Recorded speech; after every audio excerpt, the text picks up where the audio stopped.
Penyakit adrenal primer, juga dikenal sebagai penyakit Addison, adalah gangguan langka yang terjadi ketika kelenjar adrenal tidak memproduksi cukup kortisol dan kadang-kadang aldosteron. Berikut adalah informasi tentang penyakit adrenal primer penyakit Addison. 1. Penyebab penyakit Addison. Penyakit Addison biasanya disebabkan oleh penghancuran autoimun korteks adrenal yang menyebabkan produksi kortisol dan aldosteron yang tidak mencukupi. Penyebab lain mungkin termasuk infeksi, beberapa obat, faktor genetik, dan gangguan kelenjar adrenal. 2. Gejala penyakit Addison. Gejala penyakit Addison mungkin termasuk kelelahan, penurunan berat badan, tekanan darah rendah, peningkatan pigmen kulit hiperpigmentasi, keinginan garam, kelemahan otot, dan gejala gastrointestinal. Pada saat stres, individu dengan penyakit Addison dapat mengalami krisis adrenal dengan gejala parah seperti muntah, dehidrasi, dan tekanan darah rendah.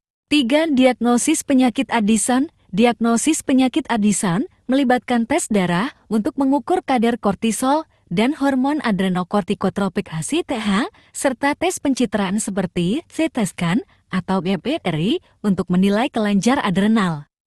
Stimulasi ACTH dan kadar aldosteron juga dapat divaluasi untuk mengonfirmasi diagnosis. 4. Pengobatan penyakit Addison.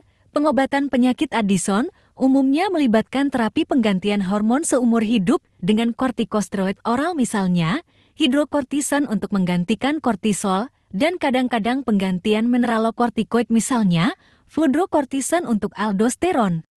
Pasien dengan penyakit Addison perlu diberi informasi tentang dosis saat stres, membawa suntikan darurat kortisol, dan memakai gelang peringatan medis. 5.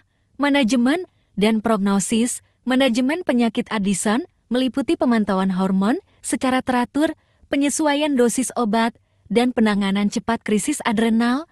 Dengan pengobatan dan manajemen yang tepat, kebanyakan individu dengan penyakit Addison dapat menjalani kehidupan normal. Namun, kepatuhan terhadap obat dan pemantauan rutin penting untuk hasil yang optimal.